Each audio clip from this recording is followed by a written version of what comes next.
Ohio State wins the national championship. Final score 34-23.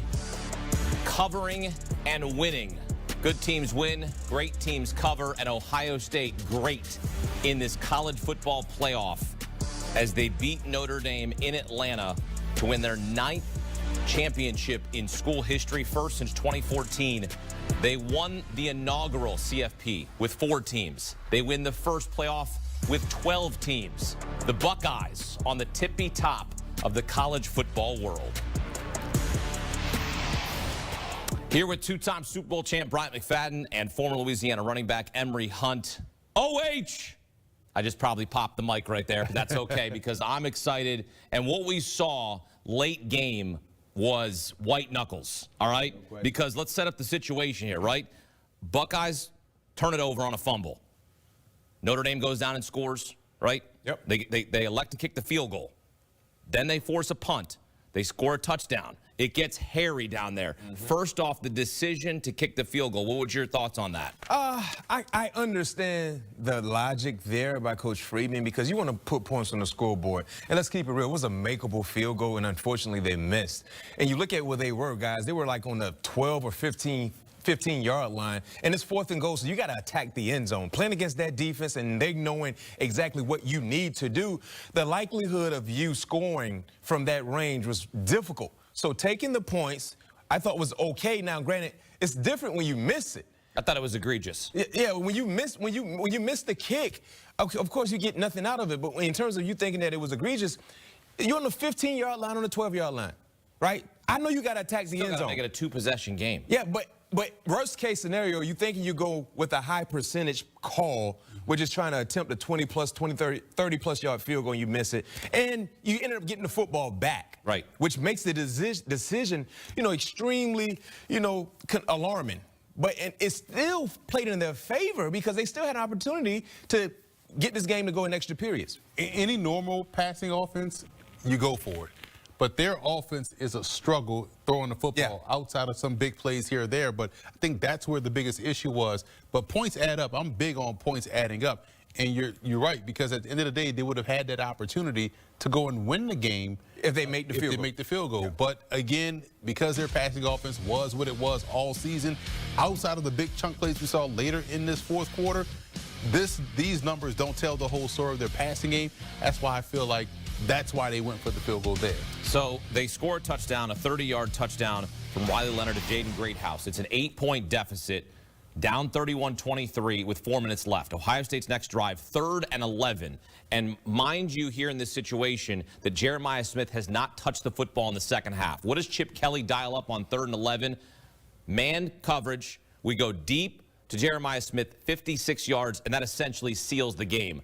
The play call from Chip Kelly, that is going to go down as one of the greatest calls in college football playoff national championship game history. No question. I love the call because that's what we call my man is better than your man football. If you're going to give us that matchup and you're stacking the box trying to prevent us from running the football, okay, we're going to take our shot. We believe our guy is good enough to make the play, not to mention with Will Howard just being able to hit a perfect pass for his pass catcher. So that was a defining play call, not to mention very, very aggressive, because if you don't get it, the clock stops. Notre Dame gets the football back with time on their side and with a timeout at their disposal. But Jeremiah Smith, to your point, he stated pregame, leading up to this game, if we see one-on-ones, we're going to take our shots. And if you see one-on-one Emory and Jeremiah singled up and you have no middle safety, you have to take that shot. And I love the play call, and it was great execution by Will Howard. What we talked about in pregame, timing is everything, and think players, not plays in these situations. And this was a situation where there was like, hey, our best guy against your best current cover corner, we trust him in this spot to go make a play to ice this game out, and they did just that. Just the fact that they went ahead and said, hey, Jeremiah Smith, go make the play. Make the plays that are there to be made. It was just a straight takeoff route. Gave him a little shimmy, but was able to just take off and show that speed and explosiveness, and he made the play. Remember pregame we talked about who had the edge running back-wise? B-Mac, remember we had the edge, and you said Ohio State? Yep. It was Ohio State. Yeah. Quinshon Judkins had 3 total touchdowns. Trayvon Henderson was great. I mean, Riley Leonard ran the football, but outside of that, that was all they got from the run game. They didn't It was disappointing for Notre Dame. Right, because they didn't even try to run the football with the backs. We were watching the game thinking about, well, why hasn't Price been involved in the run game? Because Price would at least given you some health at the position. You know, you didn't want to run Jadarian Love, but at the end of the day, Price was still right there and able to do so and get to the edge and help you enhance your run game. So for me, not running the football, 53 yards rushing was more so about the lack of attempts, more so than Ohio State stuff in the run. But this was egregious offensively, in my opinion, for Notre Dame. They didn't bring the balance with their offensive attack. We saw what the first drive looked like. It was mostly Riley Leonard running the football. But if you saw Love not being able to be effective, go to Price and let him run the football, but getting away from it completely totally made them play left-handed, and that was a game that Ohio State was begging them to play. They did so, and they ended up winning the game because of it. I didn't like the game plan for Notre Dame. We knew running the football would have to show up, and you showcased the ability with your quarterback in the first drive. He ran the football 9 times in the first drive, if I'm not mistaken, but we knew that was not sustainable, right? So, yes, you don't have a healthy Jeremiah Love, but Price can get it done. If you go back and look at the game that Jeremiah Love got injured in during the regular season against USC, guess who came in and sealed the deal and had over 100 yards running? Price.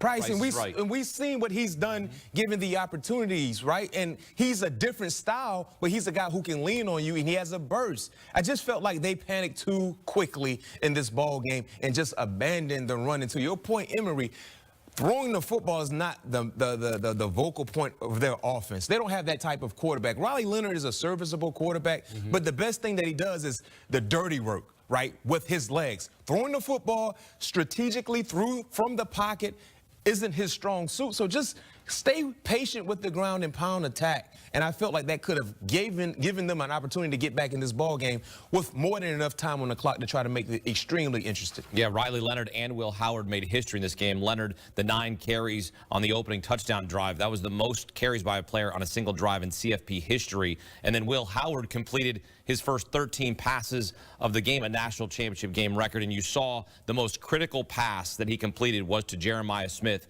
And I take us back to that moment, because that was what the difference was in this game. They were 9 for 12 on third down. 9 for 12. When you see a team convert on third down like that, what's your response?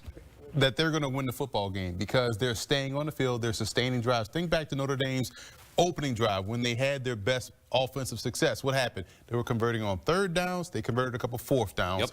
And if you're able to stay on the field, the other team can't get out there and do what they do offensively. So Ohio State did a great job. And I thought the biggest X factor in this ball game was the legs of Will Howard. We came in talking about Riley Leonard and how he runs the football, but it was Will Howard's ability to run the ball that opened things up with the passing game for him. So he was unaccosted in the pocket, had time to throw, but when he took off and ran, it was decisive. He was judicious in winning where he was going to run the ball. And I thought his legs were the true story of this ball game. Big reason why Ohio State's offense looked like it looked until the last drive when they threw it down to Jeremiah Smith. But it was Will Howard's legs to me that really turned this game on his head. To your point, 16 carries for 50-plus yards. And a lot of his running came on third down opportunities where they were just solely in man-to-man, and everyone had their back to the pocket of the quarterback, and he just saw a free lane, and he took off.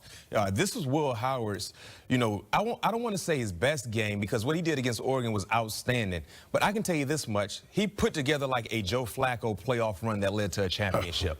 Great The call. best football that we've watched from Will Howard all happened in the playoffs. Because you think about the last time we saw Will Howard play in regular season football was against Michigan, where he didn't put forth his best effort.